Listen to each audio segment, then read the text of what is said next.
ಮೊನ್ನೆ ರಷ್ಯಾದ ಅಧ್ಯಕ್ಷ ವ್ಲಾದಿಮಿರ್ ಪುಟಿನ್ ಭಾರತಕ್ಕೆ ಬಂದಂತಹ ಸಂದರ್ಭದಲ್ಲಿ ಪ್ರಧಾನಿ ನರೇಂದ್ರ ಮೋದಿ ಅವರು ಭಗವದ್ಗೀತೆಯನ್ನು ಪುಟಿನ್ಗೆ ಕೊಟ್ಟಿದ್ರು. ಅದಾದ ಬಳಿಕ ಆತ HDK ಅಂದರೆ ಕುಮಾರಸ್ವಾಮಿ ಅವರು ಕೂಡ ಆತ ಪ್ರಧಾನಿ ನರೇಂದ್ರ ಮೋದಿ ಅವರಿಗೆ ಪತ್ರವನ್ನು ಬರೆದು NCERTC ಅಂದರೆ ಕೇಂದ್ರದ ಪಠ್ಯದಲ್ಲಿ ಭಗವದ್ಗೀತೆಯನ್ನು ಅಳವಡಿಸಿ ಅಂತ ಒಂದು ಪತ್ರವನ್ನು ಬರೆದಿದ್ರು. ಇದೇ ಪತ್ರ ಈಗ ರಾಜಕೀಯದಲ್ಲಿ ಬಹುದೊಡ್ಡ ಸಂಚಲನವನ್ನು ಅಥವಾ ಚರ್ಚೆಯನ್ನು ಹುಟ್ಟಿ ಆಗ್ತಾ ಇದೆ. ಅತ್ತ ಕಾಂಗ್ರೆಸ್ ನಾಯಕರು ನೇರವಾಗಿ HDK ಪತ್ರಕ್ಕೆ ಆಕ್ಷೇಪವನ್ನು ವ್ಯಕ್ತಪಡಿಸ್ತಾ ಇದ್ದಾರೆ. ನೇರವಾಗಿ ಮುಖ್ಯಮಂತ್ರಿ ಸಿದ್ದರಾಮಯ್ಯನವರೇ ಅತ್ತ HDK ಈಗ ಮನುವಾದಿ ಆಗಿದ್ದಾರೆ ಅಂತ ಹೇಳ್ತಾರೆ. ಇವರೆಲ್ಲರಿಗೂ ಕೂಡ ಕೌಂಟರ್ ಕೊಟ್ಟಿರುವಂಥ HDK ಅತ್ತ ಕಾಂಗ್ರೆಸ್ ತಲೆಯಲ್ಲಿರೋದು ಕೇವಲ ಸಂಘರ್ಷ ಮಾತ್ರ ಅನ್ನುವಂಥ ಮಾತನ್ನು ಹೇಳ್ತಾ ಇದ್ದಾರೆ. ನಾವೆಲ್ಲ ಒಂದು ಕಾಲದಲ್ಲಿ ಚಿಕ್ಕ ಮಕ್ಕಳಿದ್ದಾಗ ಯಾವೊಂದು ಭಗವದ್ಗೀತೆಯ ಸಾರಾಂಶಗಳಿರ್ಬೋದು, ಮಹಾಭಾರತ ರಾಮಾಯಣದಲ್ಲಿ ಬರ್ತಕ್ಕಂಥ ಹಲವಾರು ಸನ್ನಿವೇಶಗಳನ್ನ ಆ ದಿನಗಳಲ್ಲಿ ಪ್ರತಿನಿತ್ಯ ನಾವು ಓದ್ತಾ ಇದ್ದು. ಇವತ್ತು ಈ ಕಾರ್ಯಕ್ರಮ ಪ್ರತಿ ಶಾಲೆಗಳಲ್ಲಿ ನಡೀಬೇಕು ಅನ್ನೋದು ನನ್ನ ಅಭಿಪ್ರಾಯ. ಅವ್ರು ಮುಖ್ಯಮಂತ್ರಿ ಇದ್ದಾಗ ಮಾಡ್ಬೋದಾಗಿತ್ತಲ್ಲ. ಕುಮಾರಸ್ವಾಮಿ ಅವರು ಕೂಡ ಬಿಜೆಪಿ ಜೊತೆ ಸೇರ್ಕೊಂಡು ಚುನಾವಣೆ ಮಾಡದ್ಮೇಲೆ ಮನುವಾದಿಗಳಾಗ್ಬಿಟ್ಟಿದ್ದಾರೆ. ಭಗವದ್ಗೀತೆಯಲ್ಲಿ ಕೃಷ್ಣ ಹೇಳಿರೋದೇನು? ಧರ್ಮ ರಕ್ಷಣೆ ಮಾಡೋದಕ್ಕೆ. ಮನುವಾದಿ ಕನ್ವರ್ಟ್ ಮಾಡಿ ಅಂತ ಭಗವದ್ಗೀತೆಯಲ್ಲಿ ಹೇಳಿಲ್ಲ. ಏನು ಹಿಂದಾಗಿ ಕೊಟ್ಟಿರೋ ಕೊಡುಗೆ ಏನು? ಭಾಗ್ಯಗಳ ಕಾರ್ಯಕ್ರಮಗಳೆಲ್ಲ ಮಾಡಿರೋದು ಯಾರಿಗೆ?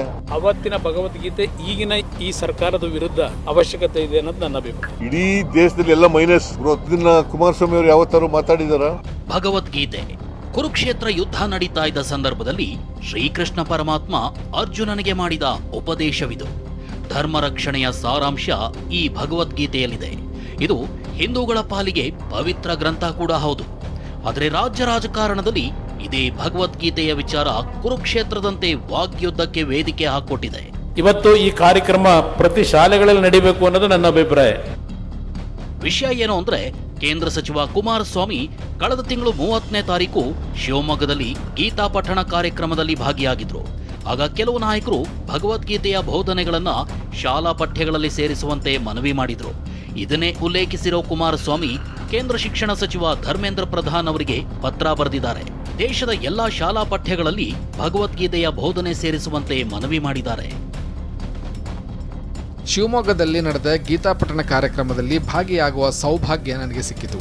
ಈ ವೇಳೆ ಸ್ಥಳೀಯ ನಾಯಕರು ಹಾಗೂ ಪೋಷಕರು ನನಗೆ ವಿನಂತಿಯೊಂದನ್ನು ಮಾಡಿದ್ದಾರೆ. ಭಗವದ್ಗೀತೆಯ ಬೋಧನೆಗಳನ್ನು ಶಾಲಾ ಪಠ್ಯಕ್ರಮದಲ್ಲಿ ಸೇರಿಸಬೇಕೆಂದು ಮನವಿ ಮಾಡಿದ್ದಾರೆ. ಇದು ರಾಷ್ಟ್ರೀಯ ಶಿಕ್ಷಣ ನೀತಿ, ಮೌಲ್ಯಾಧಾರಿತ ಶಿಕ್ಷಣಕ್ಕೆ ಬಲವಾದ ಒತ್ತು ನೀಡುತ್ತದೆ.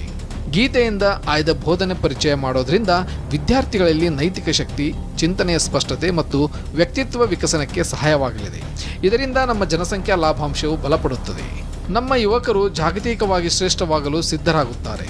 ಆದ್ದರಿಂದ ಭಗವದ್ಗೀತೆಯ ಕಾಲಾತೀತ ಮೌಲ್ಯಗಳನ್ನು ದೇಶಾದ್ಯಂತ ವಿದ್ಯಾರ್ಥಿಗಳ ಕಲಿಕೆಯ ಚೌಕಟ್ಟಿನಲ್ಲಿ ಸೇರಿಸಬೇಕು. ಆದರೆ ಜಾತ್ಯತೀತ ಜನತಾದಳದ ನಾಯಕನ ಈ ನಡೆ ಸಮಾಜವಾದಿ ಸಿದ್ದರಾಮಯ್ಯರ ಕಣ್ಣು ಕೆಂಪಾಗಿಸಿದೆ. ಭಗವದ್ಗೀತೆ ವಿಚಾರವಾಗಿ ನೇರ ವಾಗ್ದಾಳಿಗಿಳಿದ ಸಿದ್ದರಾಮಯ್ಯ ಕುಮಾರಸ್ವಾಮಿ ಮನುವಾದಿಯಾಗಿ ಬದಲಾಗಿದ್ದಾರೆ ಅಂತ ಟೀಕಿಸಿದ್ದಾರೆ. ಈ ಮಾತಿಗೆ ಕೆರಳಿದ HDK ನಿಮ್ಮ ತಲೆಯಲ್ಲಿರೋದು ಬರೀ ಘರ್ಷಣೆ ಅಂತ ಕುಟುಕಿದ್ದಾರೆ. ಈಗ ಕುಮಾರಸ್ವಾಮಿ ಅವರು ಕೂಡ ಬಿಜೆಪಿ ಜೊತೆ ಸೇರ್ಕೊಂಡು ಚುನಾವಣೆ ಮಾಡದ್ಮೇಲೆ ಈಗ ಅವರು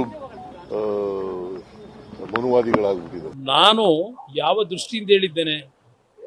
ಎಲ್ಲರನ್ನು ಕನ್ವರ್ಟ್ ಮಾಡಕ್ಕೆ ಹೇಳಿದ್ದೀನಿ.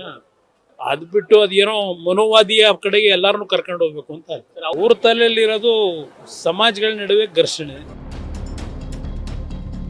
ಇಷ್ಟು ಮಾತ್ರವಲ್ಲ, ಭಗವದ್ಗೀತೆಯ ಪಠ್ಯದಿಂದ ಶುರುವಾಗಿ ಅಹಿಂದಕ್ಕೂ ತಿರುಕೊಂಡಿದೆ.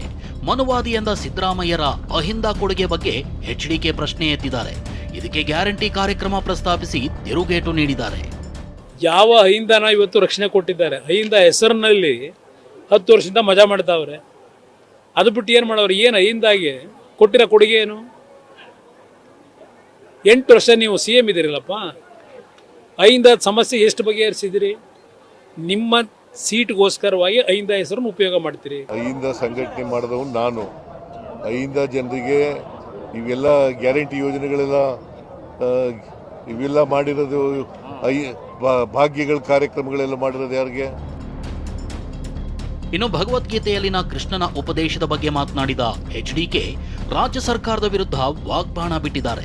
ಆದರೆ ಸಿದ್ದರಾಮಯ್ಯ ಮಾತ್ರ ರಾಜ್ಯಕ್ಕಾದ ನಷ್ಟದ ಬಗ್ಗೆ ಮಾತನಾಡಿದ್ರ ಅಂತ ತಿಳಿದಿದ್ದಾರೆ. ಭಗವದ್ಗೀತೆಯಲ್ಲಿ ಕೃಷ್ಣ ಹೇಳಿರೋದೇನು? ಧರ್ಮ ರಕ್ಷಣೆ ಮಾಡೋದಕ್ಕೆ. ಮನೋವಾದಿ ಕನ್ವರ್ಟ್ ಮಾಡಿ ಅಂತ ಭಗವದ್ಗೀತೆಯಲ್ಲಿ ಹೇಳಿಲ್ಲ. ಅವತ್ತಿನ ಭಗವದ್ಗೀತೆ ಶ್ರೀಮಾನ್ ಕೃಷ್ಣ ಅರ್ಜುನನಿಗೆ ಏನು ಸಾರಾಂಶ ಹೇಳಿ ಯುದ್ಧಕ್ಕೆ ತಯಾರು ಮಾಡಿದ್ರು ಅವತ್ತಿನ ಭಗವದ್ಗೀತೆ ಈಗಿನ ಈ ಸರ್ಕಾರದ ವಿರುದ್ಧ ಅವಶ್ಯಕತೆ ಇದೆ ಅನ್ನೋದು ನನ್ನ ಅಭಿಪ್ರಾಯ. ಇಡೀ ದೇಶದಲ್ಲಿ ಎಲ್ಲ ಮೈನಸ್ ಗ್ರೋತ್. ಇದನ್ನ ಕುಮಾರಸ್ವಾಮಿ ಅವರು ಯಾವತ್ತಾರು ಮಾತಾಡಿದಾರ? ರಾಜ್ಯಕ್ಕಾಗಿರೋ ನಷ್ಟದ ಬಗ್ಗೆ ಮಾತಾಡಿದಾರ? ಇನ್ನು ಸಚಿವ ಪ್ರಿಯಾಂಕ್ ಖರ್ಗೆ ಕೂಡ ಎಚ್ಡಿಕೆ ಕಾಲೆಳೆದಿದ್ದಾರೆ. ಬರೀತಾರ್ರಿ, ಈಗೆಲ್ಲ ಮಾಡ್ತಾ ಇದ್ರೆ ಅವ್ರು ಮುಖ್ಯಮಂತ್ರಿ ಇದ್ದಾಗ ಮಾಡ್ಬೋದಾಗಿತ್ತಲ್ಲ. ಅವಾಗೇ ಮಾಡ್ಬೋದಾಗಿತ್ತಲ್ರಿ. ಭಗವದ್ಗೀತಾನೂ ಹೊಸದಲ್ಲ, ಅವರು ರಾಜಕಾರಣಕ್ಕೆ ಹೊಸದಲ್ಲ. ಅವರೇ ಒಂದು ದೊಡ್ಡ ಎಡಿಟೋರಿಯಲ್ ಬರೆದಿದ್ರು. ಅವ್ರು ಏನೇನು ಬರ್ದಿರೋ ಅದಕ್ಕೆಲ್ಲ ಒಪ್ತೀನಿ ನಾನು.